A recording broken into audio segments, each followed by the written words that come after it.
आज यहाँ सिरसा पहुँचे हैं। पहुँचने पर पहले तो बाबूजी हमारे पूर्व गवर्नर गणेशी लाल जी का आशीर्वाद लिया और यहाँ पर जितने भी कार्यकर्ताओं से उनसे मिलना जुलना हुआ और यहाँ की जो समस्याएं हैं, किस तरीके की मूलभूत समस्याओं में क्या कोताही हो रही है, क्या नहीं हो रहा, तो उसके बारे में जायजा लेने का। विपुल जी, अगर समाज की बात करें तो संगठन की आज रचना चल रही है प्रदेश के अंदर। तो अगर देखा जाए तो 20 साल पहले यानी कि गणेशी लाल जी बाबूजी प्रदेशाध्यक्ष रहे, तो भविष्य के अंदर अगर समाज से कोई प्रदेशाध्यक्ष देखने को मिलेगा? देखिए, ये तो अग्र समाज हमेशा से भारतीय जनता पार्टी का एक अभिन्न अंग रहा है, तो इसलिए समय समय पर विभिन्न पदों पर अग्र समाज के लोग रहे हैं और आगे भी संभावनाएं बिल्कुल खुली हुई हैं कि अग्र समाज का व्यक्ति कोई भी प्रदेश अध्यक्ष भी बन सकता है, महामंत्री भी हो सकता है, वाइस प्रेसिडेंट भी हो सकता है। तो सभी पदों पर अग्र समाज की दावेदारी भी और हमेशा रहते भी आए। और कल एक राष्ट्र की महान विभूति अटल जी का जन्मदिन था और बाबूजी ने भी उनके साथ लगातार प्रदेश में काम किया और एक उड़ीसा के राज्यपाल भी रहे, तो उनके कोई संस्मरण अटल जी का?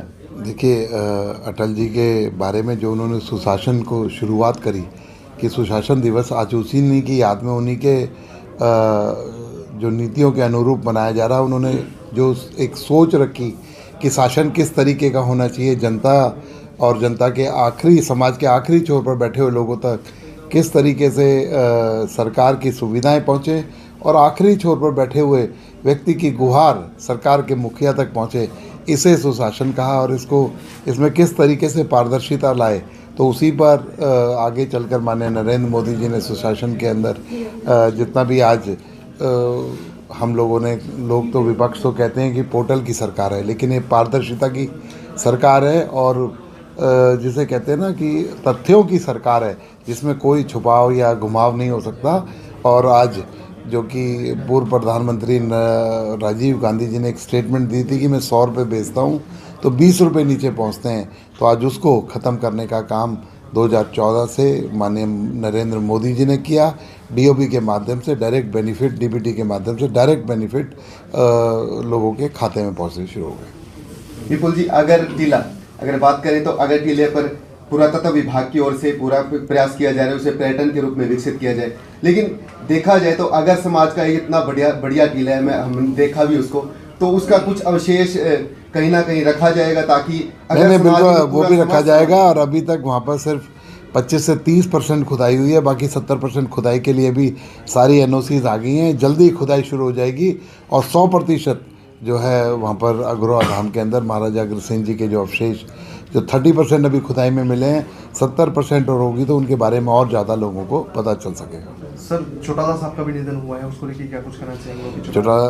चौटाला साहब का जो निधन हुआ है, एक किसानों के नेता और गरीबों की आवाज़ सुनने वाले, और मैं कहूँगा कि एक अच्छे राजनीतिक का जो हमारे बीच में से जाना हुआ है, ये हरियाणा को एक बहुत बड़ी क्षति है। सर, यूपीएल विभाग आपके पास है, नगर निगम चुनाव भी आने वाले महीनों में होंगे, क्या कुछ कहेंगे, किस तरह की तैयारी भारतीय जनता पार्टी की रहेगी? सरकार बिल्कुल तैयार है, प्रक्रियाएं चल रही हैं। आज भी मेयर का ड्रॉ होगा, परसों जितने भी काउंसलर्स थे उनका ड्रॉ हुआ है, तो उसकी प्रक्रिया तेज़ी से आगे चल रही है और जल्दी जो 34 निकाय जो हैं जिनमें चुनाव होने हैं, उनमें चुनाव कराने के लिए सरकार तैयार है। रोयल हवेली में सर आपने लोगों से मुलाकात करी है, किस तरह की समस्याएं बाबूजी या मनीष जी ने आपको बताई और किस आगे क्या उसका समाधान? नहीं, तो विकास कार्य की बातें एक निरंतर प्रक्रिया और इसमें चलती रहती है, इसमें कोई विशेष बात नहीं है। कहीं किसी को डेवलपमेंट की बात करनी है, कहीं कोई डेवलपमेंट धीरे चल रहा है उसकी बात करनी है, तो इस तरीके की बातें होती रहती हैं। सर, नगर परिषद की बिल्डिंग खुद की नहीं है, सिरसा की बात करें तो विभाग आपके पास है ये यहाँ पर जब मैं एक बार पूरा सिरसा का रिव्यू करूँगा, जो ऐसी समस्या आएंगी उन सबको दूर करने का काम करेंगे। विपुल जी गोयल फरीदाबाद से दूसरी बार विधायक और हरियाणा सरकार में भी दूसरी बार मंत्री, राजस्व एवं स्थानीय निकाय मंत्री। मेरे बड़े भाई की तरह हैं और हमेशा अपना स्नेह मुझे देते हैं। बड़े ही जुझारू और बड़े ही लोकप्रिय फरीदाबाद से विधायक और मंत्री हैं। तो वो कल जब उनका मेरे पास फ़ोन आया कि आज रात मैं आपके पास हवेली रुकूँगा, तो मुझे बड़ा अच्छा लगा। तो कल शाम को वो 8 बजे हवेली पहुँचे और अब सुबह नाश्ता करके जो चौधरी ओम प्रकाश जी चौटाला हमारे पूर्व मुख्यमंत्री, उनका जो निधन हुआ है उन पर शोक प्रकट करने भी तेजाखेड़ा फार्म हाउस गए हैं। ये भी बहुत बड़ी एक हमारे हरियाणा की क्षति हुई है, एक बहुत बड़ा नेता हरियाणा की जनता ने खोया है। तो आज सब लोगों के साथ जितने भी सिरसा के मेन सुरेंद्र जी आर्य खड़े हैं, मेरे साथ प्रदेश के मंत्री हैं, अग्रवाल सभा के प्रधान गौरव जी गोयल, जेपी जी गुप्ता, रोहित जी मेहता, सतीश जी जग्गा, जितने भी प्रमुख लोग सिरसा के हैं सबके साथ उन्होंने सुबह ब्रेकफास्ट किया और सबसे मिलना हुआ अच्छी तरह से। और जितनी भी लोगों की शहर की समस्याएं थी कमेटी को लेकर और सब ने उनसे चर्चा की और उन्होंने आश्वासन दिया कि जल्द ही सब समस्याओं को ख़त्म किया जाएगा।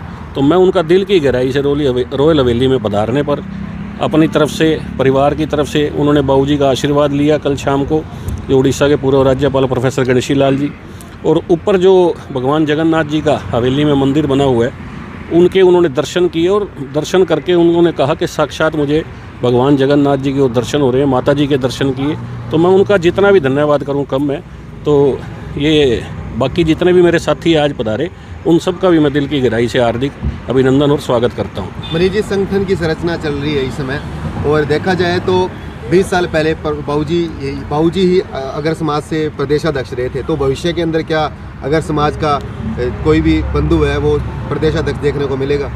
ऐसा है खुशा जी, भारतीय जनता पार्टी जो है बड़े निचले स्तर पर जो है नीचे से जो उठा हुआ कार्यकर्ता है। आज हमारे देश के जो मुख्यमंत्री है, नायाब मुख्यमंत्री, बेमिसाल मुख्यमंत्री हरियाणा के, जो पहली बार ऐसा मुख्यमंत्री मिला है जिसके चेहरे पर हमेशा मुस्कुराहट रहती है, बड़ा ज़मीन से जुड़े हुए थे जो है, उनको मुख्यमंत्री बनाया। देश का जो प्रधानमंत्री है जिन्होंने चाय के प्यालों से देश को नापा है और पूरा प्रवास पूरा किया है, सिरसा में बहुत बार वो आए गए हैं, बिल्कुल ज़मीन से जुड़े हुए ऐसे लोगों को प्रधानमंत्री के पद पर पहुँचाया है। और हम भी बड़े साधारण परिवार के, मेरे दादाजी मुनिमी का काम करते थे और बाबूजी को उड़ीसा जैसा प्रांत, 5 करोड़ की आबादी वाला प्रांत, इतना बड़ा प्रांत, उस प्रांत का राज्यपाल पार्टी ने बनाया। तो यहाँ जातिवाद और सारा ऐसा कोई नहीं है। जो काम करने वाला, बूथ का भी अध्यक्ष जो है, एक गली का भी जो अध्यक्ष, पन्ना प्रमुख भी जो है, वो भी मुख्यमंत्री तक, राज्यपाल तक और प्रधानमंत्री बन सकता है। तो इसमें जो काम करता है, जो मन से, लगन से पार्टी की नीति और रीतियों को बनाता है, उसको पार्टी ऊपर तक ले जाने का काम करती है। प्रभु शाम के तो आप भजन हमेशा सुनाते हैं मनीष जी,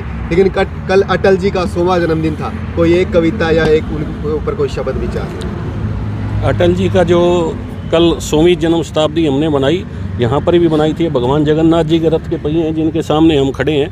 भगवान जगन्नाथ जी की जो विश्व प्रसिद्ध रथ यात्रा होती है पूरे उड़ीसा, उस दिन सड़क पे होता है। ये वही 2 पहिए जिस पे भगवान जगन्नाथ जी की यात्रा हुई। तो यहीं पर हम सब ने उनका सुशासन दिवस के रूप में उनका बनाया। हरियाणा सरकार ने भी जो फैसला किया है कि पूरा वर्ष उन्हीं के लिए जो है सुशासन दिवस के रूप में बनाया जाएगा।